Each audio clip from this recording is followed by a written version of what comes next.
Welcome to Beyond the Front Door podcast with Lindee and Rhea at Peak Properties. We are real estate agents in Cheyenne, Wyoming, and we bring you stories that make you laugh, cry, cringe, and inform you. Come on in. We put the real in real estate. Yeah. So you guys just brought me down here like this with no idea what I'm talking about or anything. Oh, well, Give me a break. Yeah, you don't need to know ahead of time. But You can talk about do you wanna do whatever. introductions. Yeah. Welcome to today's episode. We are excited that Shawn Miller has finally agreed to come on the podcast. Well, part of that's my fault because I keep Oh. trying last minute, and he's like, "I can't. He's like, quit It's asking too- me last 1 minute." hour before. Sorry, Shawn. You were our one that we were just holding there. in our back pocket. Yeah. Right. She would say that too. She's like, I got Shawn in our back pocket. So maybe if we have like someone cancel, then we were like, Shawn. And you're like, I'm sick. Oh, dang it. Yeah. Hasn't worked. So. But yes, we're very excited to have Shawn. Shawn is at Keller Williams, and I will let him tell you all about how he ended up there. But he is also from Gillette, and we just like love it when our Gillette people come on here. And it's weird how we like find out that each we're other. from Gillette. Yeah. Yeah. And it feels like everybody's from Gillette. Yeah. It's like, what? Oh, I'm not from there exactly, but I lived there for a little while. Yeah, exactly. So why don't you just start by telling us a little bit about yourself, your family, how you got into real estate, what you did before then, whatever you would like to share with us. Wow, all right. So a long time ago, I guess, I ran McDonald's restaurants for 10 years.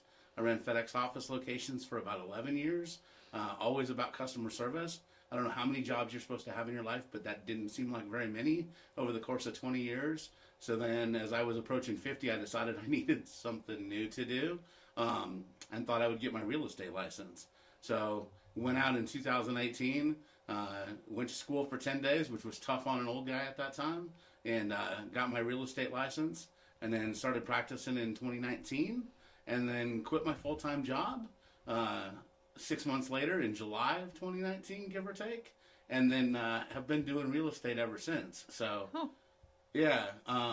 But to me, it was just all customer service and then trying to learn the industry, right? So it wasn't, I don't think it was a significant change for me, just a change in where you get your customers from and what product you're selling and doing those kinds of things. So, and then it's been good and made the right choice before the pandemic, I think. You know, I mean, it could have been been a lot worse in there doing that.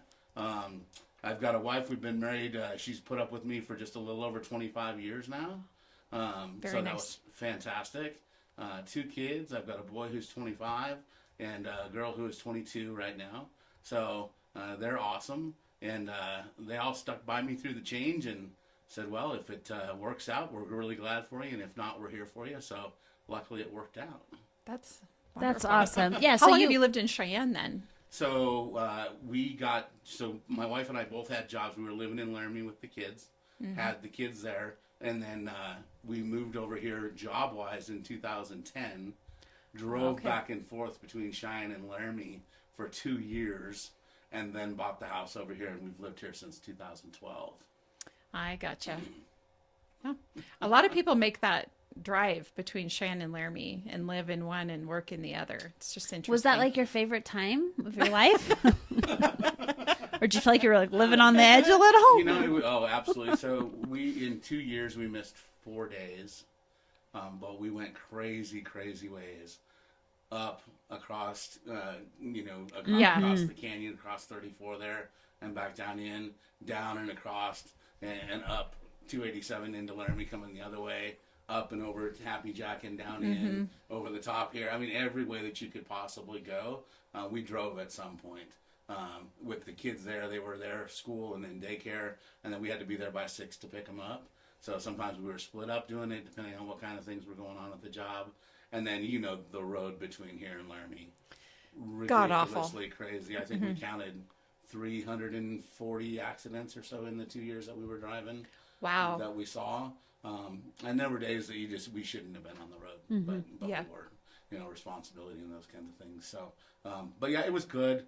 It facilitated our ability to come over here in 2012 and be here permanently. Lots of things I miss about Laramie. Small town, downtown, University of Wyoming football games, and just being able to go across the across the road to be able to do that. So there was The some summer in Laramie is so beautiful. amazing. Open the windows during the night and then just close them up and just be there, and it's cool during the day. Yeah, it was fantastic. So, but glad to be in Cheyenne, and it's been really good for us over here. So it's been fantastic.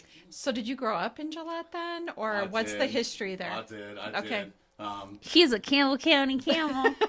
I know that. Well, we joke all the time because, of course, we're from Gillette too. But I don't know if you've heard of this, but some of the state doesn't like Gillette. So Yeah, our specific era, it was us and Sheridan. Sheridan hated yes, us. yes, We hated Sheridan. that's how it was for me too. I don't know how that gets all so built up and so crazy and so real, but yeah, we did not like those guys. So Well, the sports. I mean, sports is really, I think, the main. I left. I graduated in '88 because I'm old. So I left before the multiple high schools in Gillette. Yeah, Sure. Before Same. they continued to try and keep their 5A status and have schools split up and all that kind of thing and everything. But, Right.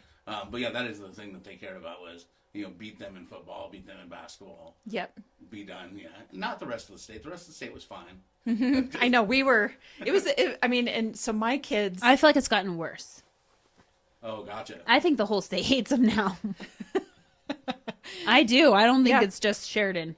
I agree. When I was in high school there too, it was Sheridan. And we were the one high school. I was the first, my senior year, we had the two campuses, when the Yeah. South campus opened. So I went to a few classes there. And then, I think that anybody that has lived there or raised their kids there or whatever, everybody, just like every town in Wyoming, you appreciate Wyoming, you appreciate the small town that you live in.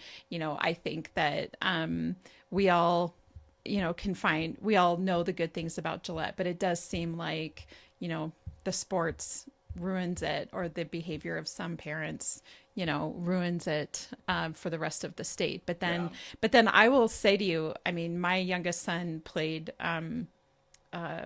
soccer his whole school career into high school and as well into college. And there's other towns in this state that are not very nice either. agree. I was going to say it's the same. Yeah. It goes, just like you saying, we didn't like Sheridan because we felt they were like that. Yeah. Yeah. Sports rivalries, Yeah. rivalries are crazy. And Yeah. in high school, it's nuts. Yeah. But yeah, I lived there. I'll give you a little other history. So, born and raised in Wyoming. I lived in a little town called Shawnee, Wyoming, just off of Orange Junction, going down towards Lusk, off I-25 right there. That town was a population of 6 when we were there. Wow. I went to their kindergarten, 1st, and 2nd grade. Was it just your family? There were 14 kids in the school. 6 counted in the population, but I don't know. There were 4 of us. So at least 2 other people in the town. Yeah. But yeah, that was interesting. Was your parents? We used to go down to Lost Springs to the outdoor movie theater. Okay. I remember seeing Grand Theft Auto, I think is what it was. A long time ago, Ron Howard movie. Sure. Right before we left there and stuff like that. But yeah, and then my family's kind of all spread around Lands Creek, Lusk, Douglas, Casper, all that kind of thing. So yeah. But yeah, I've been around Wyoming forever, and then ended up in Gillette, and then ended up in Laramie, and then Here in Cheyenne. yeah, now living here. So Yeah. yeah, it's good stuff. How did you end up at Keller Williams? So I started out at EXP. When I first started interviewing, I was part-time. I was working full-time at FedEx office, running that place.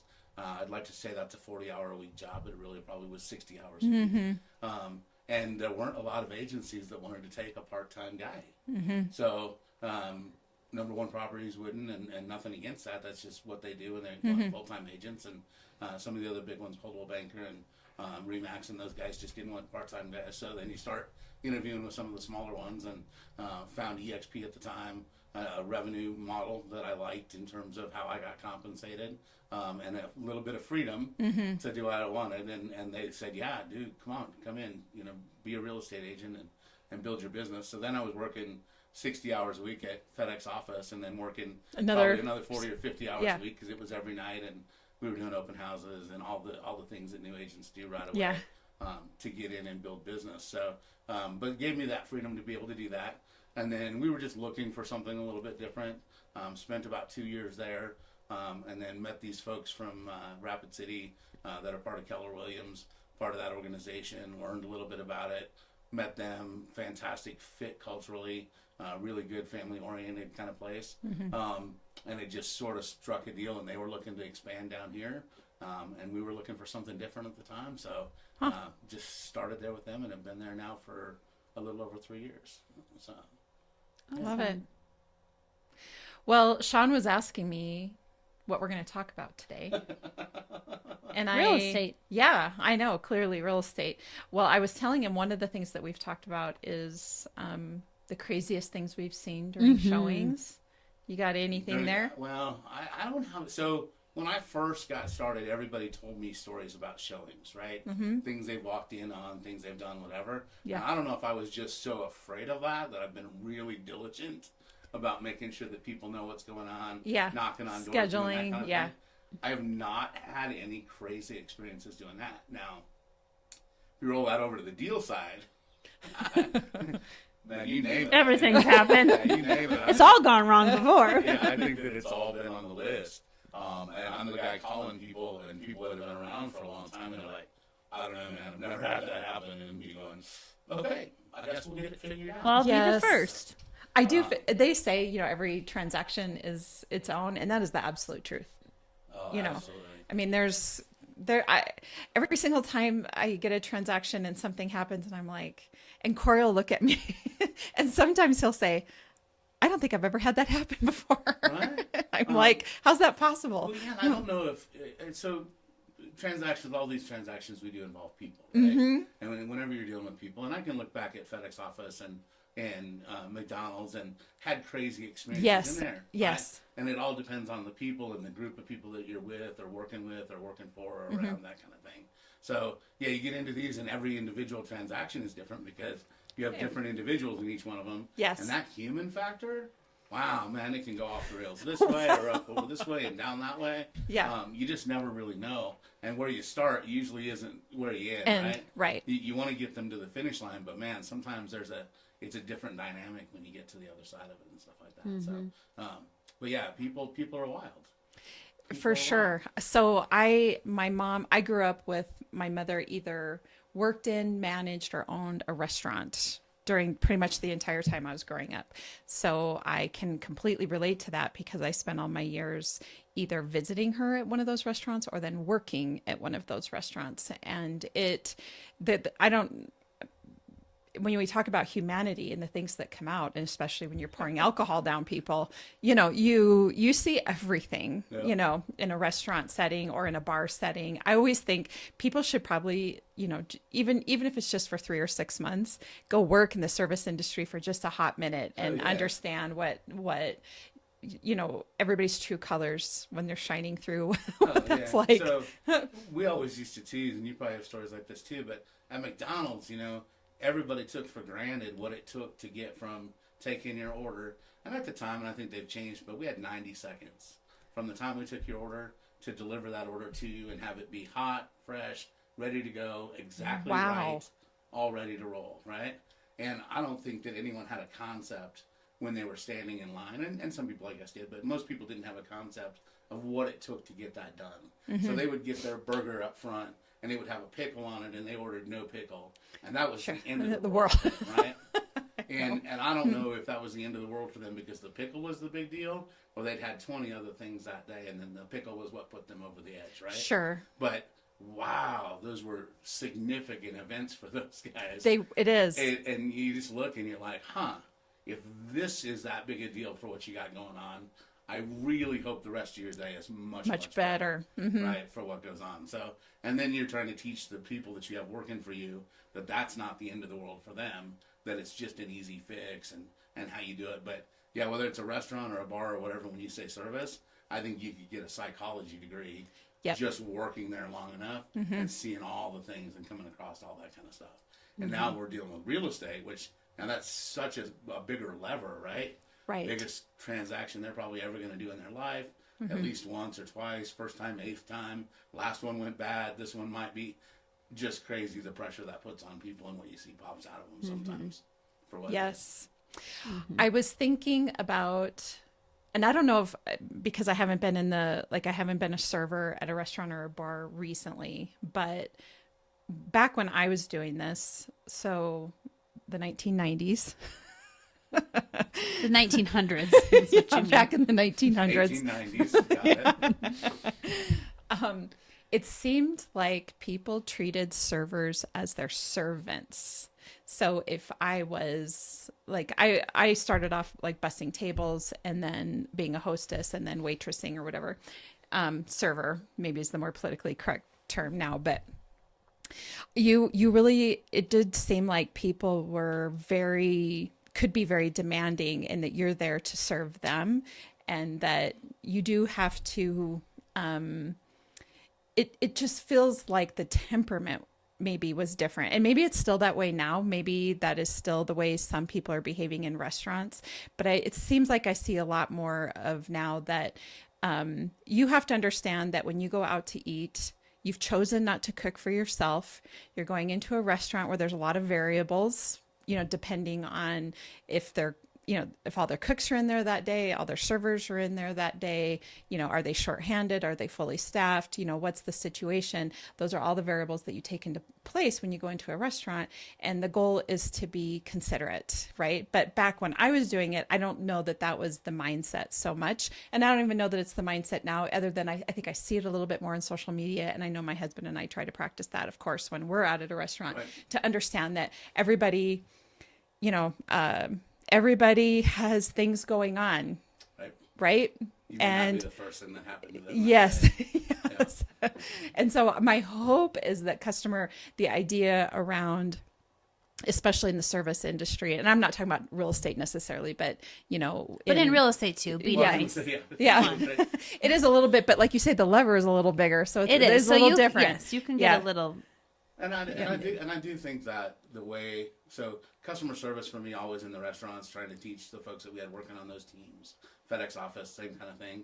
It could be a little project or it could be a huge project, right? Mm-hmm. And you never know. You could be working on something for someone at FedEx office that was the key to them getting the next promotion that they have. Sure. That might be a huge jump for them in salary. It might be a move to where their family is or that kind of thing. Mm-hmm. We deal with the same kind of thing in real estate right now, right? Right. There could be things that are driving as we work through these transactions with folks, or these interactions more so, right, than transactions. But that, man, it is the most important thing in the world for them to get to where their kids are because they're having grandbabies, right? Right. So you talk about that, magnify what the house is or the price and what you got going on, and then you extend and all the other stuff, yeah, with all the other stuff. And I really do think that, and my wife gets on me all the time because she says I'm too much of an optimist, but I think that you always have to look at and say that whatever is coming across, everybody has a good intention, right? Yes. If you don't, there's not much room for you in my life necessarily. But as I look around, the very first thing I see is that if you did something to me, or if there is something there, it wasn't intentional, right? Mm-hmm. And if I approach it from you coming from a good place all the time, usually it works out that it is a good place, and maybe there's a misinterpretation, bad communication. Somebody's having a bad day. Yeah, all of the other things that affect us. I'm the 9th thing that happened to you today, right? And through the first 8, you were a saint, and you snapped on the 9th, right? Mm-hmm. I can understand that, living life and being human and all of those kinds of things that we do. But yeah, I just think that everybody's coming from a good place to start with. And then you can work through it, right? We can all sort it out and unpack that and do that kind of stuff and get to the other side of it. And then if you're not coming from a good place, then maybe that's a different response. But yeah, most people I think are coming from a really good place. So. I like that about you, Shawn. I like that. I do. I have an example. Shawn showed a house to one of my buyers. So the buyer called me and said he wanted to look at this house, and I was not available right that second. And I had already sold him a house, sold his house. Like, this is a repeat customer. We'd been looking at houses. He hangs up with me. We're texting probably. And I say, I can't show it to you at 5 o'clock. Or I can show it to you at 5 o'clock. I can't show it right now. And he just calls Shawn. Shawn doesn't know any of this information. He calls Shawn. Are you the listing agent then? No, or no, just this. Yeah, and this was a while ago. Just the next guy on the list. Somehow he got Shawn. He called Shawn. He says, "Hey, can you show me the property?" Shawn's like, "Yeah, I can go right now." So he goes. They meet there. He literally texts me and is like, "I got someone else to show it to me," and I'm like, "Yeah, that's not how this works." Okay, yeah, you can't just go call another person. You're like buying a house from me. Shawn doesn't know this until he gets there, and then Shawn actually, because we're in a small town, he recognizes the guy because they've been to Go through open houses. Yeah, So he's like, I knew who he was. Yeah. So Shawn shows him the house, but then immediately Shawn calls and is like, I did not know. Like, I didn't know it was your client. And I'm like, oh my gosh, it was not. See, and that's like, instead of being like, absolutely. Well, I could have called him and yelled at him. He could have called, you know what I mean? Like, instead Sure. of that, he's like, oops, I showed your client the house. I'm so sorry. Hope he liked it.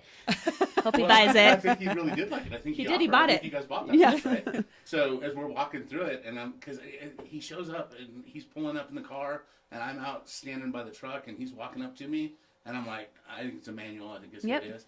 And I said, Emmanuel, I think I know you. You've been to the open houses that I have. You have an agent. Yeah. That's Lindee. Have you talked to Lindee today? Yeah, she can't come till 5. Yeah, she can. And I'm like, Like, basically. hey, same thing. That's not how this typically works. But here's the deal. I'm here. And there was no sense. Yeah, right. It Show would've him the been- house. Yeah, Yeah. it would have been so much worse of an experience for him, for you, for the whole thing. For me If to we look would have and go- started fighting. Yeah, for me to look and go, I'm out. Right? Yeah. I mean, and it's just one of those things that people don't necessarily understand The way it all how works. we get paid, what we do. We all like to think they do, right? We're all like, Yes. everybody knows, and we do our little thing, but it's just They not don't. true, right? There's not a lot of people that They know don't. that And that's an so- example because he's bought a house from me, sold a house with me, bought a another one. fantastic guy. Yes, and His he's life is amazing. super awesome. Yeah. He So just didn't know. he just Yeah. didn't know. You don't.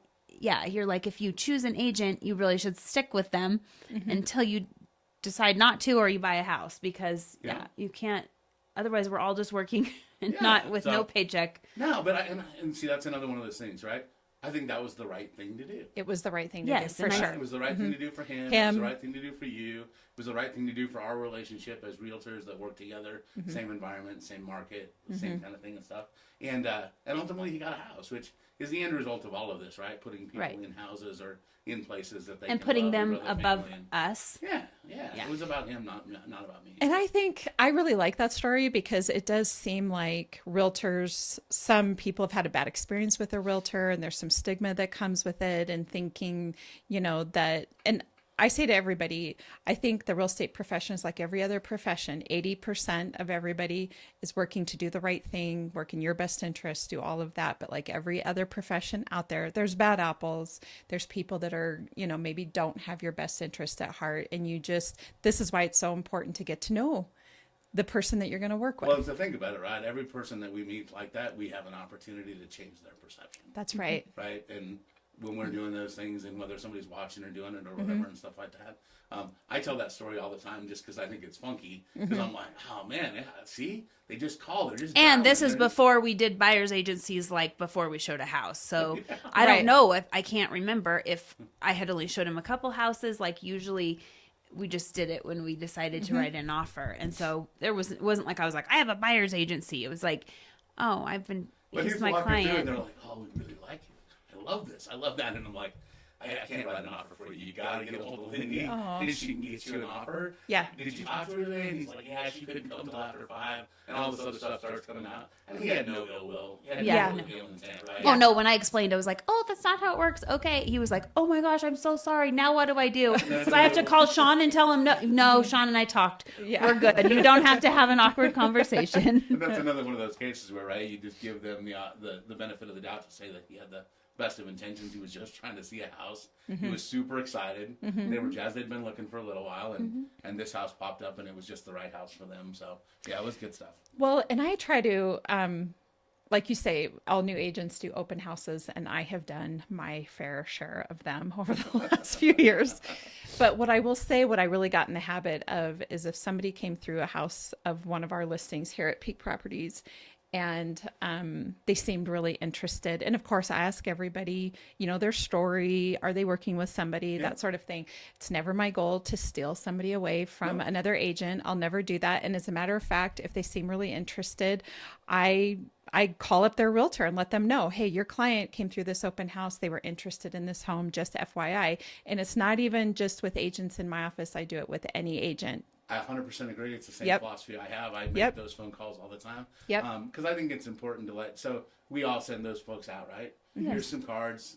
Let them know that you're working with an agent. But if you don't want me tagging along and you want to just go on a Saturday and go to 8 open houses, do your thing and enjoy it. And then let them know. And then if we can find out a little bit of info like that, they don't always know. Their realtor doesn't always know all the houses they looked at. And sometimes we can call and say, hey, seemed like they were really interested. Here's a little bit of information about it, maybe that wasn't available right there, or they didn't ask questions for. Or maybe they asked a question and you call their agent and tell them, hey, they asked this question. I got the answer for you. You can let them know. Yeah. And same thing. And that's us all working together, right? Because it's always about those guys. It's always about the customer and the service clients that are there doing that kind of thing. And it never mattered.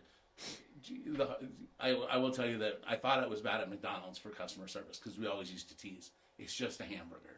Nobody's dying over this, right? Right. It's just a burger, some fries. We can fix any one of those things. And it's 59 cents, 69 cents, 99 cents, whatever the case is. And then I get to copies, and copies are like 5 cents. So now we're killing ourselves just trying to be the best at customer service that we can be. And it's like 5 cents at a time. And I'm like, oh my gosh. It's really hard. Yeah. I went from where I thought it was tough, 2 for 2 Big Macs, 59, 39 cheeseburgers, whatever. And I'm like, now we do it for 5-cent copies? Right. Wow. And you still had to apply the same standards and do the same kind of things. And it didn't matter whether that transaction was 5 cents or 59 cents or now 150. Wait, hang on. It's 2025, $375,000 house, or whatever it is. The customer service that you give and the service that you give in that section all has to be the same. All has to be the same level. Does not make a difference what they're spending, what they're doing, or what they got going on. It's about putting their best interests above your own in that particular fiduciary responsibility. That's right. That what amazing. A concept. Yeah. No, I think that's what I mean. I think most people in the industry, that is their goal, is to you care about the person and the goal that they're trying to achieve, and whatever that looks like to help you get there, we're going to do that. Whatever it looks like, right? Whatever it looks like. And in your case, you connected him back to Lindee, and you killed 3 birds with one stone. I did feel terrible. I did. I was like, oh my gosh, you like jumped up and went and showed him the house, and then you're like, oh. You have an agent? No, just kidding. Oh, you're going to buy this house from Lindee? Okay, bye. But it makes the relationship between the two of you smoother when you are in a transaction because you know that other person is trying to do the right thing. Well, and it's the same thing, right? It'll come back around. That's what I always tell people. Yeah. You don't think it will? It will. Shawn and I will work together again, and I'll be like, you stole my client. Well, it did. So you remember Sycamore. Yeah, you stole my client. No, just kidding. I gave you my client. I get a call from a realtor trying to refer somebody who's trying to sell a house out here, and Lindee has it listed. So I picked up the phone and dialed Lindee and said, "Hey," I said, "I've got this gal reaching out." She decided she was basically firing me. Let's just be honest. No, seriously. So it was the seller. Yeah, and so the seller's calling me and wants to know about listing, all that kind of thing. And Lindee currently has it listed and on the market, and she wasn't talking to me that Lindee was bad or anything like that or whatever. She just was like, I need to sell this property. I haven't been able to sell it. I've had realtors over the last 3 years kind of thing, whatever. And I picked up the phone and I dialed Lindee and I just said, hey, I said, here's this gal. She's, wants to talk to me about it or whatever. Are you okay with that? And let you know the conversation. Don't know what situation you guys are in, all that kind of thing. And Lindee was like, hey, look, if it's in her best interest, if she wants to swap it out, we'll pull it off the market. And then, you can go and do it and have the conversation. But Lindee and I had that conversation outside of it. And, it worked out well. We ended up getting it sold for her, and it ended up being the right fit for that client to do it for what we did. I don't know that she listened to anybody else for the last couple of years. But sometimes that's what it comes down to. I always say when I first started real estate, I would take things really personal. And then afterwards, I'd be like, it's not personal. It's just they think that someone else is going to do something different than I'm doing and help and sell them. And it did. But honestly, what it usually comes down to is all that marketing that the people did before helped the next agent and the next agent. And then maybe they didn't listen to me on price, but maybe you came in and they decided you had a better way of explaining it. Yeah. And so then they listened and you're like, I've a million times I've been fired. And then because the house isn't selling, and then they go and the next person they listed with, they've listed at the price I told them to list it at, that they wouldn't do it with me. Yeah. And you're like, okay, well, now it's probably going to sell. And guess what? That's not my fault. Well, and it's people, right? Yeah. So, each one of them had an individual thing or whatever the case is. And maybe it was just that time then that she was ready to listen to it. But so regardless of what happens, and you two are definitely part of that. But we have a lot, this community of realtors that we have in Cheyenne. I think there's just, everybody goes, are they good? I'm like, dude, they're amazing That's people. how I feel. A lot of them, I'm like, yes, I like them a lot. Amazing people, right? Yeah. And very few that are on the fringe or whatever and stuff like that maybe are doing something different. But just an amazing group of people, work really well together. I think all have great intention to take care of the public side of it, those clients and those people and stuff like that, and help each other out, right? Yeah. None of these deals get done without a lender and a title person and an agent on the other side and a group of repair people that are doing things. I mean, it's like a whole team of people that are all trying to get to the same goal, and just an amazing bunch of people that are trying to do that. So I think we had Stephanie on here and we talked about that. I think it was with Stephanie, where it behooves all of our clients that we all have relationships with each other and get along. And I was visiting with someone about, like, for example, the market in Florida, where that's really kind of a taboo thing. You don't form relationships with other realtors outside of your brokerage, or you don't, building relationships like that is not necessarily something you do, but that is the advantage of here in Wyoming. Really, not only are we all that way, but we don't really have a choice either. We're in this small town. Well, and then talk we all about know each customer other. service. You want to provide the best customer service. That is getting along and like being professional with Yes. other agents. If we are all fighting all the time and Nobody we don't wants like to work each with other, somebody that's going to then fight it with just you the whole makes it time. miserable. And Yeah.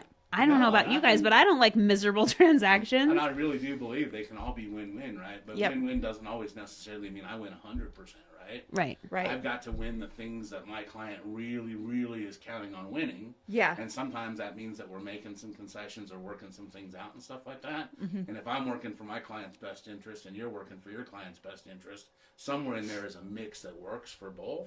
But we've both got to be dedicated to be able to find that. So, and I'm not saying anything negative about other MLSs in Wyoming or in even Rapid City where our other folks come from, but it doesn't exist like this. Which is, it's hard for us to imagine because we Right. just know this. Just how we do business Yeah. on a regular basis.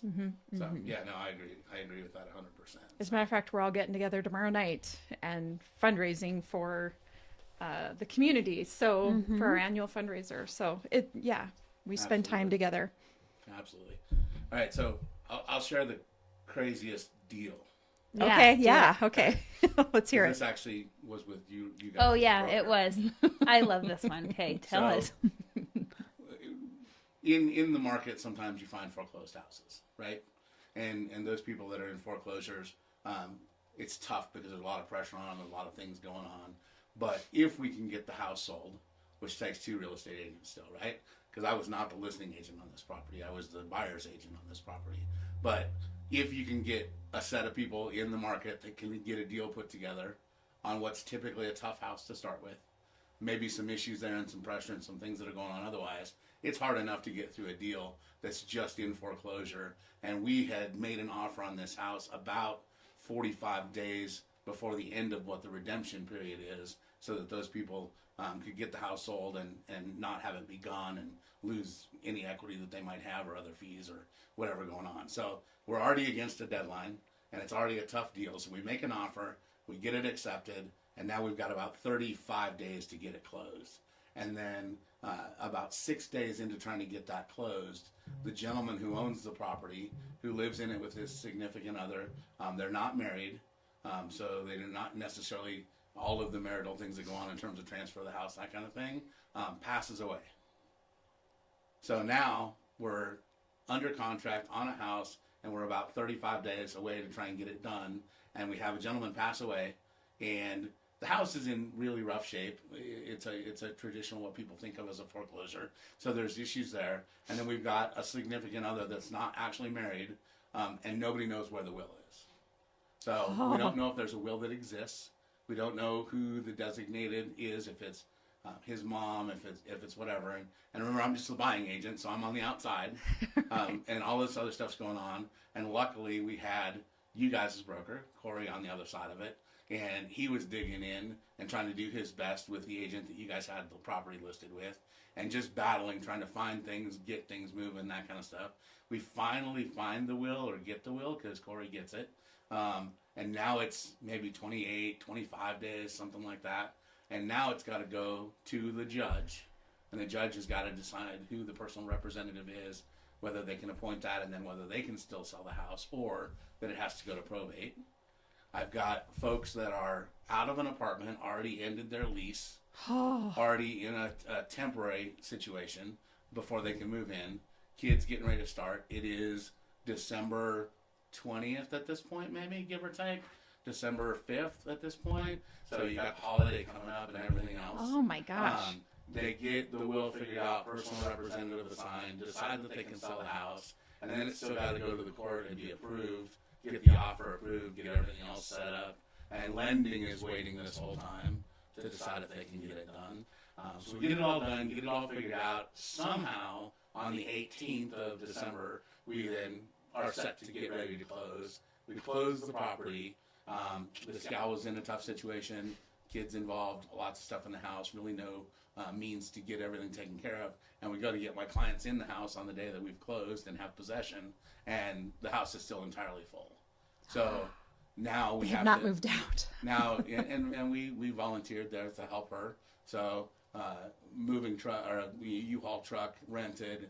I rented a storage unit. There was another storage unit involved, and we spent all day packing. The agents And this is what Corey. realtors do. And we Yes. still, Yes. took all day packing all that stuff up, getting it all into the storage unit so that my folks could get in the next morning, basically, and get in. So, yeah, and that was an agent helping out, broker helping out, me there all day, getting a second storage unit, all that kind of stuff. So, yeah, it was a transaction. If we could count the number of people we moved physically I ourselves. think I actually remember this transaction. Was it in the last couple years? Yeah, it was last year. Yes, I remember this now. Yeah. Yes. So, On top of it, it got a little like hostile with the listing agent and the girlfriend, I guess, for lack of a better term. So that. Well, and like I said, it was just crazy, and I don't think anybody in that whole situation. I mean, that's a lot of stressful things to happen. Yeah, exactly. You're getting foreclosed and your significant other dies, then you don't know if you're, And it's the holidays. Well, and my folks didn't know if they were going to have a place. Yeah, and then all that. And if we backed out, we were done. You couldn't buy that house anymore. And it was the right house for them, right? We go through these battles sometimes, not because we think that's the right house or whatever, but because these people really have found the house. That's the one they want. That is the right place for them. And sometimes that's because it's got the garage, or because it's got the backyard, or because it's got the sunroom on the back that they can relax, or the place for mom or dad, or whatever the case is. But they knew that this was the right place for them.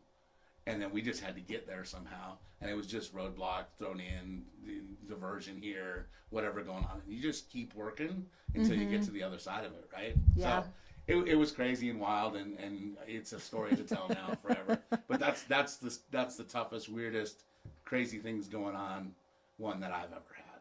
So, and I hope I don't top it. I really, those things, you'd like to end up with a cat, right? You'd like to end up with, this is the one, and it never got. You're going to jinx yourself. Didn't if you're get not any careful. worse. Not any worse than that, right? And then you work all the way down the other ones. But yeah, there's lots of interesting stories and things like that. Yeah, there's everyday real stories behind every transaction. Everybody has their reasons. Real Everybody stories, has their real people, real things, real dogs, cats, right? Yes, the whole shebang that we're trying to take care Everything of. under the sun. So, yep, it takes a village for a real estate transaction, that's for sure. So, anyway. And I think that just kind of shows if you don't have an agent who's ready to do all those things, it makes getting to the finish line almost impossible. Because if they hadn't had, they could have had agents that were like, well, sorry, I don't know what to do with this. Yeah, we could have very easily bailed at quite a few moments in there and stuff like that. But well, I think there's moments, and it applies to everyday life too, where you're looking at an obstacle and you're like, there is no way through this. Sometimes you just got to go to sleep at night, wake up the next morning and be like, tomorrow. We're going to try again tomorrow. Yeah. Not everything has to be handled right this second. Sometimes you just need a minute. yeah, and we got to make a choice, right? We can say yes, no, or we can say, hey, I need help, or I need another option, or I need those kinds of things. So Where you start and again, this would again kind of speak to the importance of realtors, because once you've been at it long enough, you have, or even within your broker, you have all those relationships. So if you don't know the answer, we can't problem solve this, just the two of us. We can start reaching out to other people. You know, what's another way to tackle this situation? Yeah. So you just rely on all those years of expertise of everybody else also having crazy transactions, saying, I actually went through that. Here's an idea. You know, that's nice. And that was another one of those ones where you're making calls and somebody goes, nope, never happened to me. Oh, Nope. No. One of those things happened to me, but not all of three them. in the same transaction. You got the whole bingo Look card. at the bonus. Tell me you guys went for a beer or something I know, afterwards. you Like should you have. got to celebrate that you got them to the finish line. So Yeah, I think what I did is went home and sat down on the couch and said, I'm glad I'm done moving. tired. And that wasn't even mine. And I don't like moving myself, let alone No. anybody else. So, Yeah. that was wild. yeah, that is wild. Well, awesome. So we talked about customer service today. So that's the thing about podcasts is it kind of evolves into the direction that it needs to evolve in. And I don't think we've had an in-depth conversation about customer service yet on the podcast. So, Oh, nice. And of course, it came from Shawn. yes, Number one in customer service. Oh, you guys are Really? Awesome. Okay, so Lindee and I have a question we ask each of our guests, and mine is, what is your favorite thing about Cheyenne? Favorite thing about Cheyenne? It's going to sound cheesy after the conversation I think we just had, but honestly, it's the people. And it's probably, that's always true of anywhere I've been. Like, it was the people in Laramie. There's amenities in Laramie that I miss, downtown, those kinds of things. But it was the people and the friends that we had there and the people that we got to interact with, work with, all that kind of thing. I remember at FedEx office there being across from the university. The university had a print store, but we had better capability and all that kind of thing. So we built relationships with all those folks at the university, and we got to do it. My wife Kelly was working at Albertsons, so tons of people there in the community that she knew and met and that kind of thing. Really good friends, just all that kind of thing. And we moved over to Cheyenne, and we're like, oh my gosh, we're going to the big city. Everybody says that about Cheyenne and And Wyoming. Kelly used to tease me all the time. She's like, you know everybody in Laramie. And I'm like, oh, there might be one or two that I don't know. And she goes, I'm so glad we're going to a bigger place.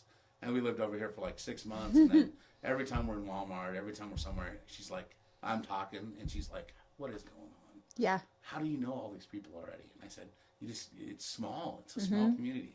And when I lived in Laramie, I swear everybody we met was from Cheyenne. Much like everybody's from Gillette over here. Yeah. Everyone's from Cheyenne, and they all knew other people, and then you found out other people, and you're like, oh, you're from Cheyenne too? Yeah. And then those people had known each other and went to high school together. Yeah. And One step removed. done That's with it. right? Yeah. So, yeah, I mean, I think it's the people. I miss the small town feel of Laramie and stuff like that, but it's almost there here, just not quite the same. I miss a few, and we're doing a little bit better with local restaurants and local flavor and that kind of thing. So I miss a little bit about that. Access to the mountains over there. Kurt's Sure. County and stuff is great up here. Yeah. But being access to the Snowy Range over and stuff like that, I miss a little bit. But yeah, the people over here are fantastic. I love it. I enjoy it. We talk about being like, you're Laramie famous, right? Like, Yeah. Are you Laramie famous? Are you Cheyenne famous? Are you Gillette famous? Are you Casper famous? You know, when Grant and I talk about this all the time, like, you are saying it didn't take you long to become Cheyenne famous, which I completely believe. For myself, I kind of took a little time and enjoyed the anonymity of it because up in Gillette, we're She was Gillette like, no famous. one knows me. I know. It was kind of nice. I was like, I could, not that I actually go anywhere in my pajamas, but I could. I have that option. If I wanted to run to Walmart in my pajamas, am I really going to run into anybody? But in Gillette, like even when we go home to see our family, I mean, everywhere we're walking in, we're running into people, and especially my husband too. I mean, he just knows and talks to everybody. So, 9 times out of 10, I'm like, okay, we've been standing here for half an hour. Let's go. I might also be the guy that's talking to somebody for half an hour. Yeah. And Kelly looks and goes, who was that? And I go, I just met him. Yeah. Yeah. No, we were gosh. just hanging out over in that conversation. Yeah. Yeah. He's got a couple of kids. They moved here from, and then we were having that conversation. And she just rolls her eyes and Yeah. we walk away. So Yeah. No, I think we're only one step removed here, and the saturation levels are a lot easier to get to know, your marketing as well as getting yourself out there. It's just a little easier than it would be if we were in Denver or, any bigger city. So I really appreciate that. But Cheyenne is a little bit bigger than Laramie, so you do hold on to a little bit of anonymity, just a a little bit if you want to. You can hide if you want. You can hide if you want to. You can stay out of the top layer. I think. The top layer. I love that. All right. Okay, my question, if money was no object, where would you buy real estate and why? Really kind of a big fan. So, no. Okay. So money, no option whatsoever. Yeah, Right. you have all the money. Kelly wants something hot. I can't live in the heat because I'm not built for the heat. So I would have to find something about 3,000 square feet, but with mountains on one side, trees, and a huge lake in front of it. So let's call it somewhere not cold because I don't want that side either. Middle of the U.S. maybe. A warm lakefront property. Yeah, but you got to have everything, right? Because I can't miss the mountains. So I got to have mountains. I like having trees. In Wyoming, as much as everybody thinks we have trees, right? We don't. We don't have a lot of trees. No. So I need mountains, trees, lake, so that we can have a boathouse. It never freezes. So wherever that is, and I don't know. and whatever that costs, I don't care. If that's another country, if that's a foreign country, I look at Costa Rica all the time because Costa Rica that come up again. My grandma was from Costa Rica. Oh man, she needs to hook me up then. Well, she passed away. She was 103. She's She's gonna wait until 106, 107. right. But you should go there. It's so beautiful. It's amazing. I want that mix because it seems like everybody has part of that. Yeah. And I've yet to find a place that. But you want to know what's super funny is she lived here from like age 20 until she died last year, and she wasn't 103. She was 102. But she would always say, "I love Cheyenne. It's just like Costa Rica." How's that possible? And I'd be like, how? I mean, I don't feel like I'm in Costa Rica. I definitely feel like I need to have met her then because, Costa Rica almost is that mix because you can get some of the mountain stuff and the coast is right here. I think I have a video of her saying that, and I was like, right in the middle. And, I think that would just be fantastic. Yeah. Be able to have the best of all worlds. I do feel like maybe like the Tennessee area, you That's might what I was capture gonna say, some of that. Yeah, Yeah. that's exactly what I was thinking. There's some mountains there, that kind of thing. Yeah, I haven't spent a lot of time down in that southern part of the country. Me either, but it we does keep seem like hearing there's a that- mix of that, of everything that you're saying. Yeah. Because I've said the same. I've lived in Wyoming my whole life, but Minnesota is where I was born and where all my family is. So I spent a lot of summers out there. So you talk about lakes and trees. Yeah. And that's what Lindee and I've talked about. Lakefront for me all the way, but where do you, but I also don't want to leave the mountains. So Like 60 to 70 degrees, mountains easily accessible, lake in front of me, boathouse, big house that I can live in with all of those views. Yeah. Yeah, it's just perfect, right? I feel like that's like Tennessee-ish area, I'll bet. okay, well, if you know where that is, please comment and let us know. We need to get like an Airbnb. If you live there. And remember, money's no object because Lindee's going to fund this one. So that we, and then, Our podcast is going to pay for it. He'll come back one of these days when we're rich and famous, Lindee, and be like, hey, how about that Tennessee house? Absolutely. So. All right. Well, thank you so much for coming on today. It's been a pleasure. We knew it would be. Oh, it was absolutely a blast. I love it. You guys are fantastic. And thank you for the opportunity to just come in and chat. So. Yeah. Tell everyone where they can find you if they want to use you as a real estate agent. You just come here to the podcast. I'm here all the time. Right. Oh, you're our new worker. Maybe you need to come be a co-host one day. Yeah. Ooh. Yeah. You would be a good one. We keep track of who we think, like if one of us was sick or if one of us couldn't do it, have like a guest co-host. I would love that. You would, I you would do That'd really be well. great. You'd be great for that. No, very cool. I enjoyed it. So, you can call me 307-399-1961. I'll always answer that, even if it's a scam call, because we all do that as realtors. And then, Keller Williams Realty-Frontier here in town. We have an office over in the Aspen Ridge building. We're realtors, so we aren't always there. We're actually out showing properties and doing things and stuff like that. And just give me a shout or shoot me a text and let me know, and I would love to help you out. Awesome. Yeah. Yep. Perfect. And as you all know, Lindee and I are also realtors. Yes, This you is are. usually my spiel at the end, so I'm adding it onto yours. But of course, if you're looking to buy or sell, we as well would love to help you with that. You can find us at www.sellcheyenne.com, as well as all of our social media channels, and of course, Beyond the Front Door podcast on YouTube, Spotify, iHeartRadio, and Apple Podcasts, as well as Alexa. And we hope you have a really great February. Yes, thank you. Yep.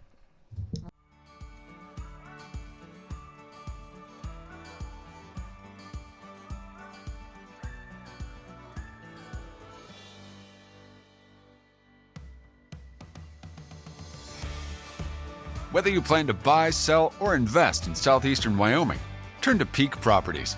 Family and veteran owned and operated, we work diligently for you. Unlike other larger companies, we take time to learn about you, understand your specific real estate needs, and remain easily accessible if you have any questions. Being a veteran and family-owned and operated company means a high level of commitment, trust, and loyalty. Our family culture sets us apart. We work as a team. We develop not just professional, but personal relationships with our clients. When you choose Peak Properties, you become part of our real estate family. Looking to relocate to Wyoming or just move across town? Peak will be there for you every step of the way.